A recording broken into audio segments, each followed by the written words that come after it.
Welcome to the Why I Love podcast. This episode is all about the greatest RTS series to ever exist. But as I haven't played StarCraft, this one's about Command & Conquer. We are going to have to act if we want to live in a different world.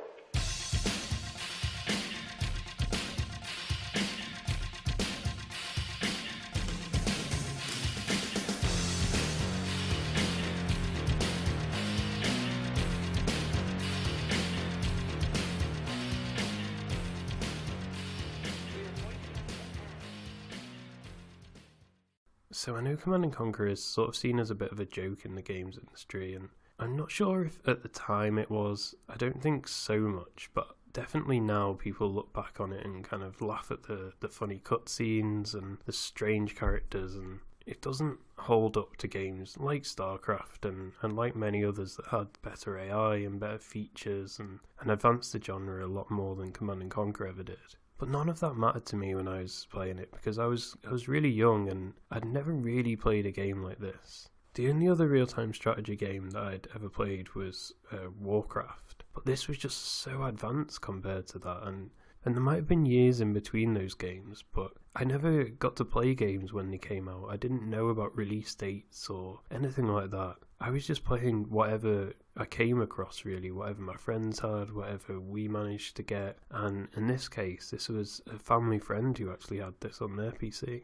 Now, we would go to visit them, and a thing, to kind of get me out of the way, I think, they'd say, "Oh, let Stuart go and play on the computer for a bit." And this is just one of the games that they had on there at the time. I don't know if it was my mum's friends or if maybe it was their sons, but anyway, they sort of loaded this up for me and said, "Oh, give this a go, that'll keep you busy." They probably didn't know that they were going to end up having such a huge influence on my gaming habits for so many years going forwards, because I absolutely fell in love with Command & Conquer, and like I say, I know some people think that it's a joke of a series, and maybe it is. I mean, it knows it itself. When you look back at like some of the cutscenes and stuff that they did, I mean, they knew that they weren't taking it too seriously. But the game was just so much fun. It didn't have to stand up to the other games in terms of AI and in terms of strategy for me, because I wasn't really playing it like that. I was either doing the campaign missions or doing like skirmish games against AI. And for me, it was never about kind of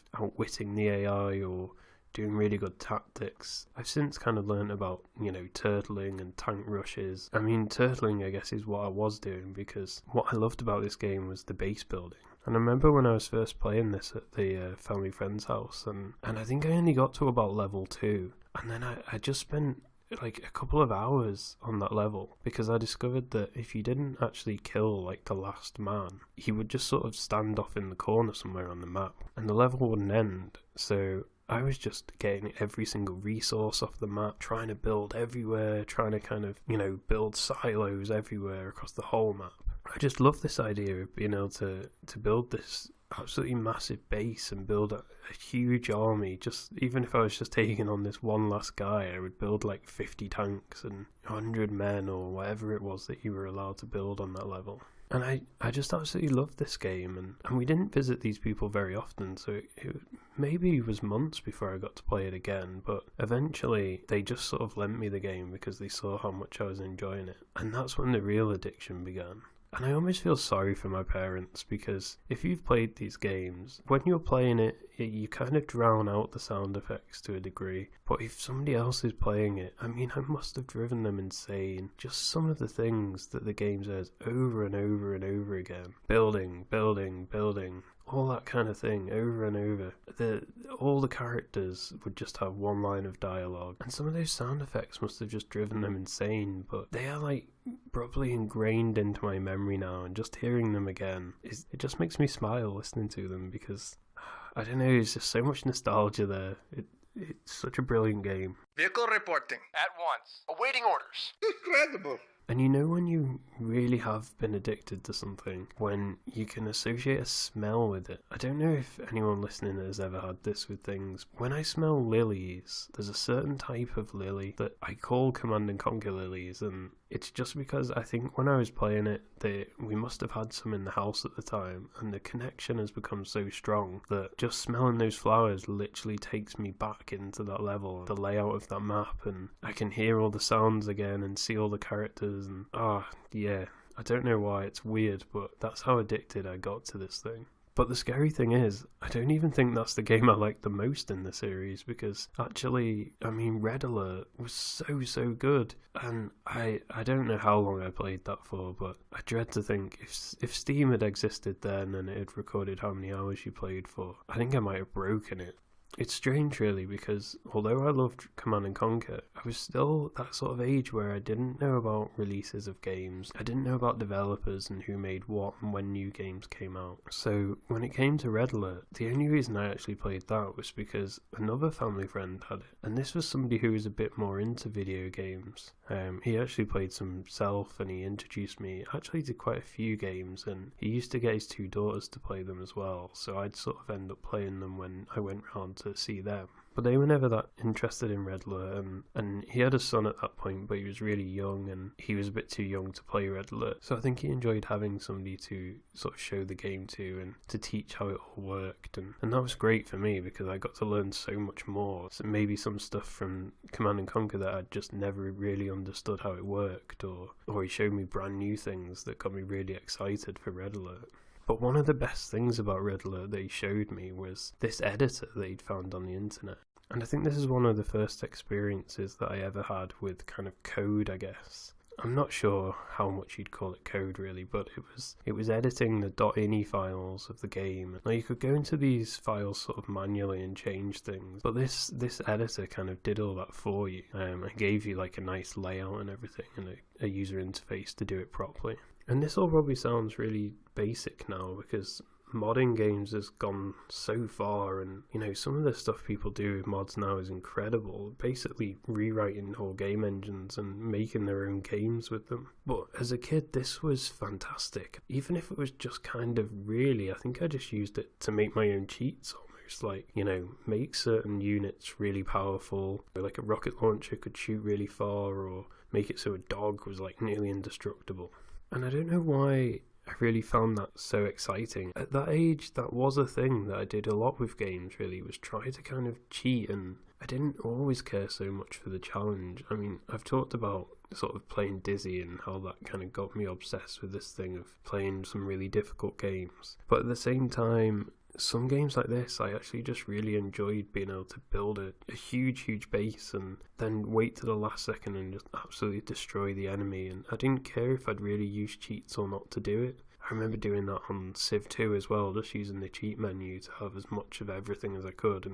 But I would still get hours and hours of enjoyment out of it, so I never really minded so much. I wasn't just using the editor for sort of cheating though. I think I was also using it to learn a little bit about how the game worked, and that was one of the first times I think I got sort of interested in games design. When you were looking at these ini files, you could sort of change things like the speed of a unit, the firepower, things like that. And I remember as a kid I was always drawing these pictures of almost like the sort of Worms games that you get now, but it was people living in tunnels and from a sort of side-on view like in Worms. And weirdly it had worms in it as well, but this was before I'd played Worms the game. But these worms were the bad guys, and the idea was that they were digging these tunnels and the men were kind of going into the tunnels and fighting these giant worms. And I'd spent years kind of drawing these things, just sketching them out whenever I had blank paper and stuff. But after playing Red Alert, I kind of got really interested in this idea of making a game. And I remember spending loads of my lunchtime sort of making a little games design document, and it was literally just a complete copy of Command & Conquer, but with my troops and my units and things that I would have in this underground lair. And I would kind of draw these pictures, and then I would have like the stats for each one. So I'd have like a rocket soldier, and I'd write out the firepower stats and things like that and print them all off and put them in this folder. And it's so nerdy, but I love that. I still kind of wish I did stuff like that now, to be honest. And Command & Conquer definitely started a lot of that for me, because sort of going into those ini files and seeing how it all worked, you know, just on the surface, but it made me believe that like maybe I could do that as a kid, and that was really exciting to think that you might be able to make your own game one day. Another thing that I used to just love messing around with was Red Alert had some really weird little Easter eggs and mysteries and secrets about it. And I remember when I did these skirmish games, occasionally some of my men would die, and I could never work out why, and it took so long for me to realise. Sometimes you would just see this sort of shimmering portal almost that would move around the ground, almost sort of the look of like how Predator looks in the films. And it would just move about the level, and if any of you men touched it, they would sort of get sucked into it and die, and it would take a lot of health off tanks, and eventually they'd blow up.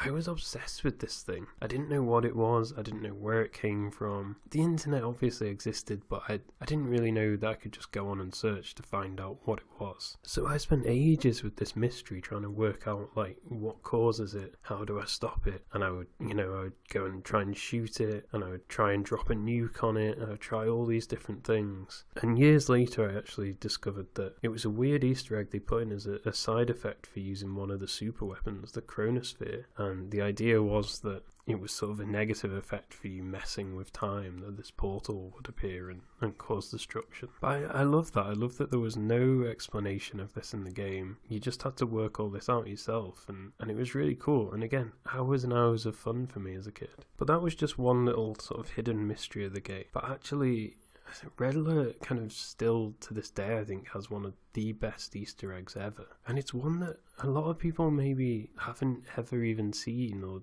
could have owned the game and never known about. And it's mad to think because so much work must have gone into this. In the instruction booklet for one of the add-on packs for the game, there was lots of Morse code at the top of each page. Someone discovered that if you translated all this Morse code, that it told you a story. I read about this online like quite a few years after owning the game, and instead of reading what the whole story was, I really wanted to work this out. So I actually sat with my dad and we went through and decoded most of this book, and we must have spent hours and hours doing this, and we didn't quite get it right and it didn't all make sense, but eventually it became clear that the story was about these giant ants that had been attacking people. I don't even know if this was in the Morse code, I can't quite remember how they did it now, but someone discovered that if you held down Alt and clicked on the speaker on the main menu, you would load in all these secret levels that had been made by the developers. And I'm not just talking about some sort of unfinished little levels here. This is a whole campaign that they just completely hid away that you might never have discovered. And yet it was a brilliant little game.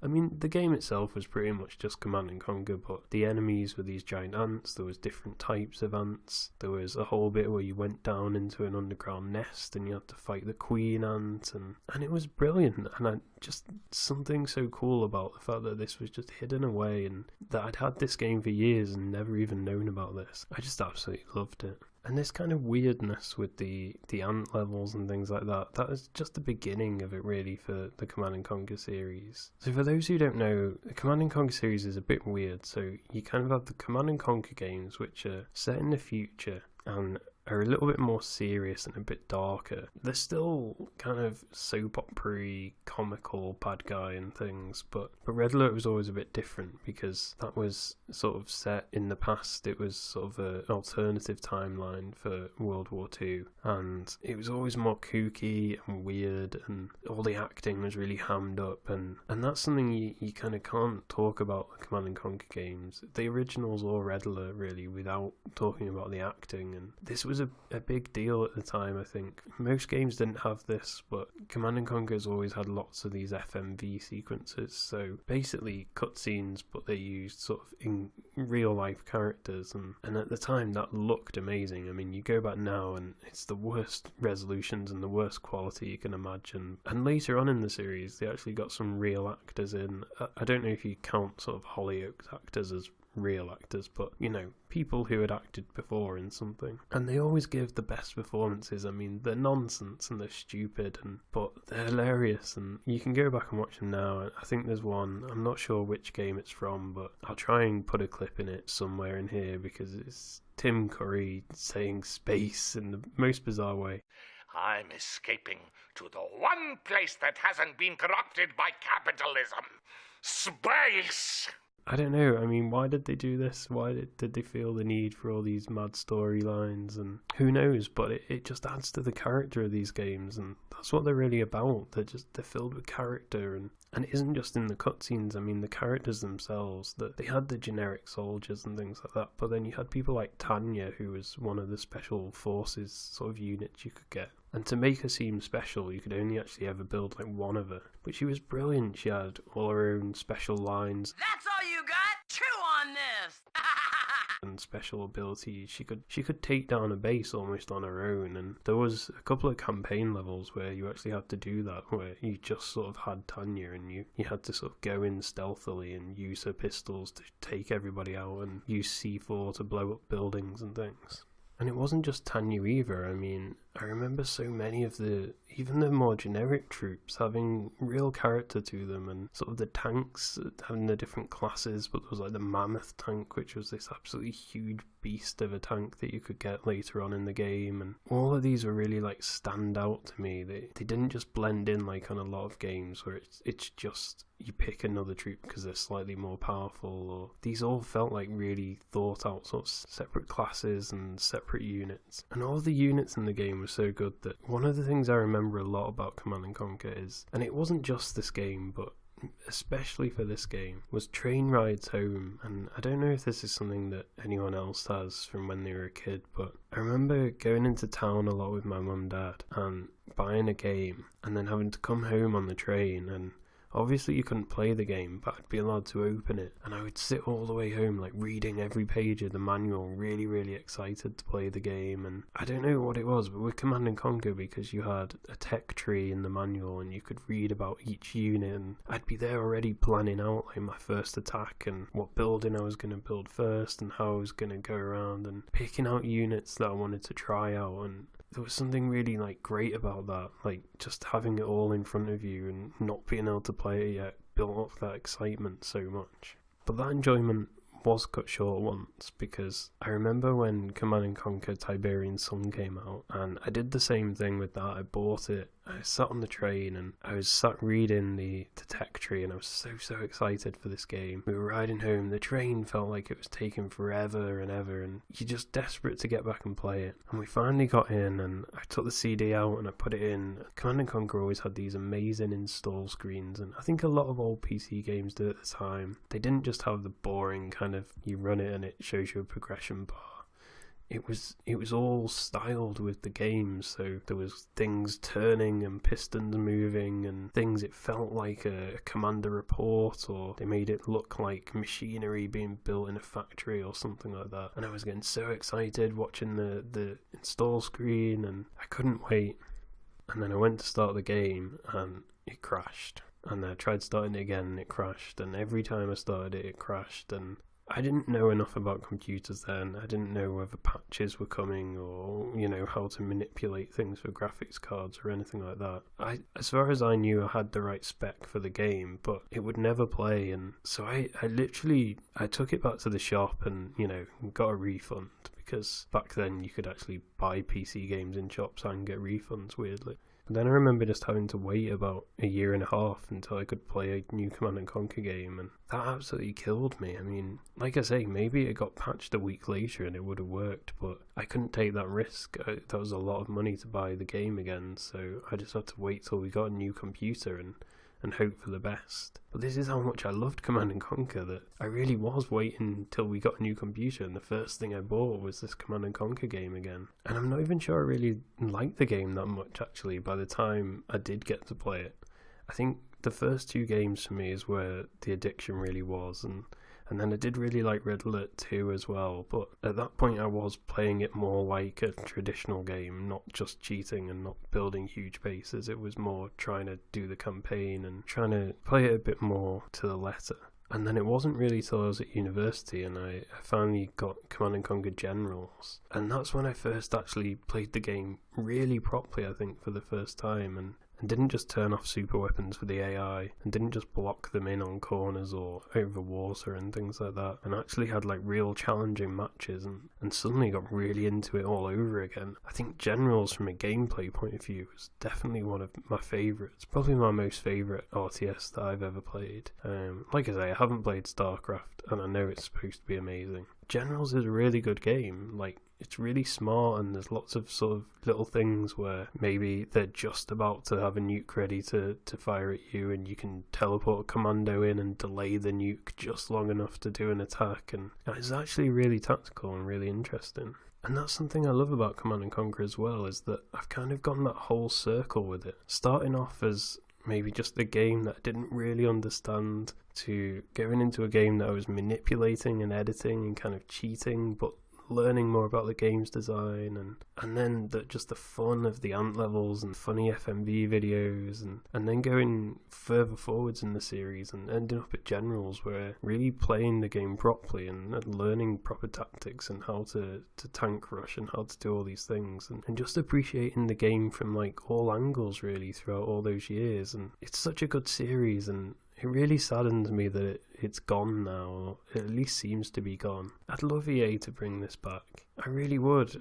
I just think there's nothing quite like it. You get things like StarCraft, which are esports, and you get your games that are very serious about the world wars and try to be quite accurate. But who's making a game where, you know, you're a psychic who can control a cow with a time bomb on it to blow up a base? Nobody. That's who.